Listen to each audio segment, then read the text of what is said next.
नमस्कार। दुनिया के सबसे पुराने लोकतंत्र में इलेक्शन होता है और वहाँ पर डोनाल्ड ट्रंप जीत जाते हैं। इलेक्शन रैली के दौरान उन्होंने बहुत सारे वादे किए।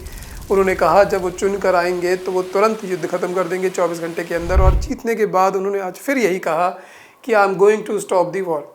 तो देखना पड़ेगा क्या जो युद्ध यूक्रेन और रशिया में चल रहा है, इजराइल और ईरान में चल रहा है, गाज़ा में चल रहा है, उसको ये रोक सकते हैं। लेकिन जो हमारा फोकस रहेगा वो रशिया यूक्रेन वार पर रहेगा। तो ट्रंप ने बहुत सारे वादे किए इस वार को रोकने के अलावा कि जो ड्रग ट्रैफिकिंग करेगा मैं उसको फांसी दे दूंगा, जो मैक्सिको के बीच बाउंड्री है उसको और बड़ा कर दिया जाएगा, बहुत सारे ऐसे इमिग्रेंट जो वहाँ पर रह रहे हैं उनको डिपोर्ट कर दिया जाएगा, तमाम तरह की चीज़ें की जाएंगी, अमेरिकन फर्स्ट किया जाएगा। इस तरह की सारी उनकी पॉलिसी रही है, उन्होंने बातें कही है।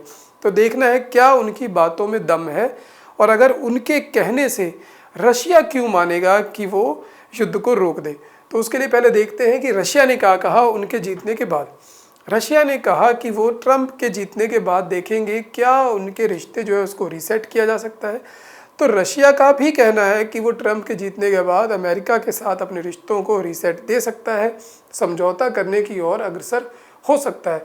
वहीं पर कुछ और बयान भी आए हैं कि उनकी वर्ड्स और जो उनके शब्द हैं उनको देखा जाएगा कि वो कंक्लूड क्या करते हैं ट्रंप के, कि जो वो कह रहे हैं उस पर खरे उतरेंगे कि नहीं, उसके बाद एक फैसला लिया जाएगा। लेकिन पुतिन ऐसा चाहते भी क्यों हैं, जा भी क्यों रहे हैं? बात ऐसी है कि इकॉनमी जो चल रही है रशिया की, वार इकॉनमी जिसको कहा जा रहा है, वहाँ पर बैलेंसिंग एक्ट जो था, जो गन और बटर के बीच में, यानी कि एक खाने के बीच में और गन के बीच में, वो अब गड़बड़ाता हुआ दिखाई दे रहा है। वहाँ पर जो बटर है उसका रेट बहुत अधिक बढ़ता जा रहा है। वहाँ पर जो हालात है इकॉनमी की वो ठीक नहीं है। तो वार इकॉनमी ठीक नहीं चल रही, और उसी कंडीशन में रशिया पहुँचता हुआ लग रहा है जहाँ पर 1917 में जो कम्युनिस्ट रेवोल्यूशन होती है, जब लेनिन ने कहा था, वर्ल्ड वार फर्स्ट चल रही थी, कि पीस चाहिए, लैंड चाहिए और ब्रेड चाहिए।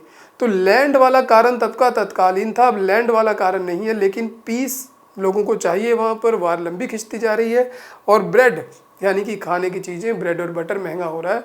तो सेम कंडीशन में पहुँच रहा है। उस तरीके की रेवोल्यूशन हो, किस तरीके की रेवोल्यूशन हो, इसको कहा नहीं जा सकता, लेकिन लोग वहाँ पर अब थोड़े से यूँ कहें तो पुतिन के अगेंस्ट जाते हुए दिखाई दे रहे हैं। तो इसी को देखते हुए पुतिन ने कहा है कि भाई मैं तो बिल्कुल बैलेंस कर रहा हूँ, लोग ऐसी अफवाह फैला रहे हैं लेकिन ये असलियत नहीं है। पिछले दिसंबर से लेकर अब तक 25% जो रेट है वहाँ पर बटर का बढ़ चुका है, और इतना ही नहीं, वहाँ पे अब चोरियाँ हो रही हैं। लोग जा रहे हैं दुकानों पर, वहाँ पर बटर देख रहे हैं, उसको उठाकर भाग ले रहे हैं।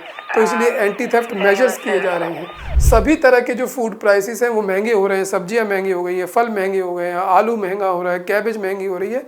तो कुल मिला के कंडीशन रशिया की ठीक नहीं है। इसलिए वो भी चाहेगा कि वो निगोशिएटिंग टेबल पर चला जाए और सम्मानजनक एक डील हो जाए। यूक्रेन पहले ही डरा है ट्रंप के जीतने के बाद। यूक्रेन को पता है कि ट्रंप ने कहा है युद्ध खत्म करूंगा, और युद्ध खत्म करने का एक ही तरीका है, जो एड आ रही है, जो डिफेंस इक्विपमेंट आ रहे हैं उसको रोक दिया जाए। तो यूक्रेन को अच्छा नहीं लगा है ट्रंप जीत गए। रशिया का ठीक ठाक बैलेंस वाला काम है, क्योंकि रशिया को ज़्यादा फायदा होने वाला है। तो पुतिन का क्या कहना है? पुतिन का कहना है कि मैं युद्ध तभी रोकूंगा जब मेरी बात मान ली जाए। जो टेरिटरी मैंने जीत ली है, जो मेरा टेरिटोरियल क्लेम है, जो मेरा हिस्टोरिकल क्लेम है, वो सारा पूरा कर दिया जाए, जो उन्होंने लगभग कहना है उनका हासिल कर रहा है।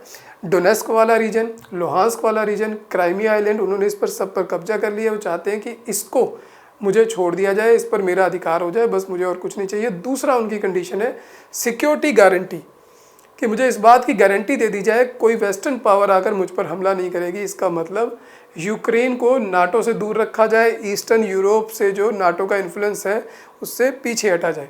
ठीक है, तो ये सारी बातें चल रही हैं। इसी पर जो डिमांड है सारी आगे जाकर निगोशिएशन होगी, जो भी जिस तरीके से भी होगी।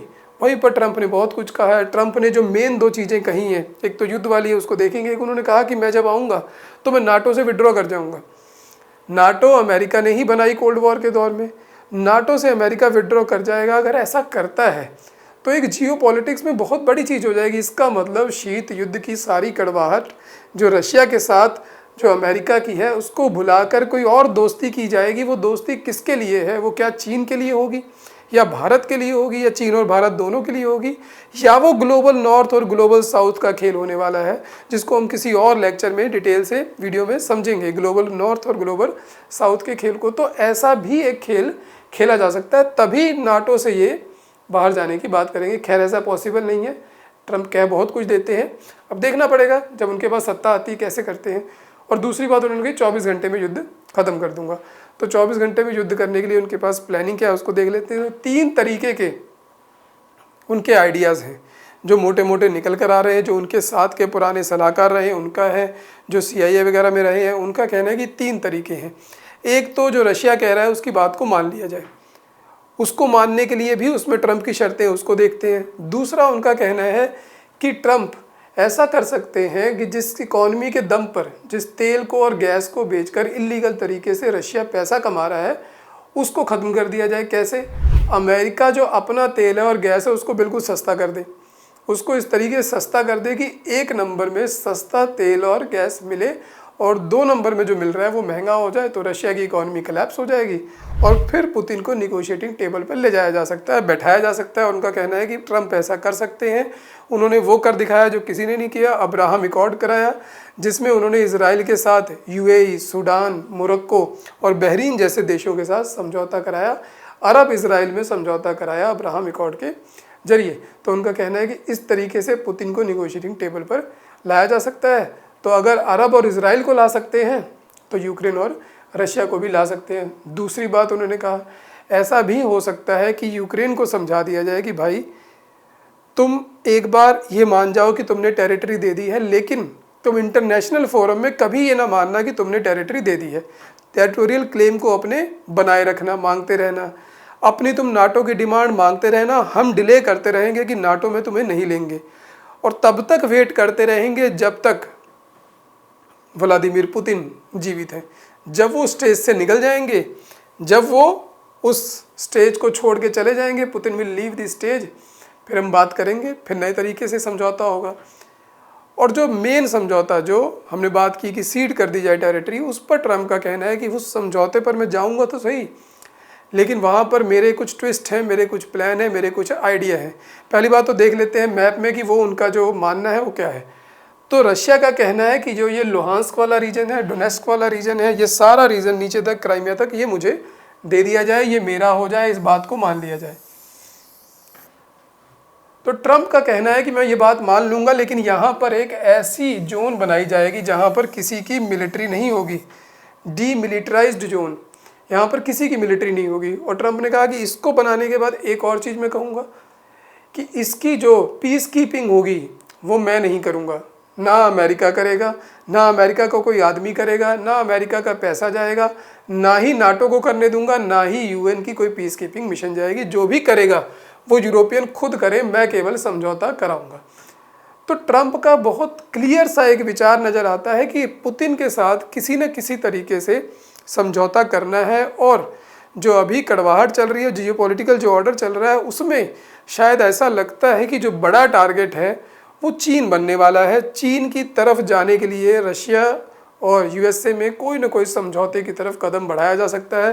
ट्रंप के जीतने के बाद यहाँ पर कुछ न कुछ समझौता ऐसा किया जा सकता है जिससे कुछ देर के लिए विश्व में शांति आ जाए। उसके बाद इजराइल और गाज़ा में भी युद्ध को रोका जा सकता है, क्योंकि बहुत सारी जगह पर पैसा तो USA का ही लगता है, USA का सपोर्ट रहता है, खास करके इजराइल के पीछे।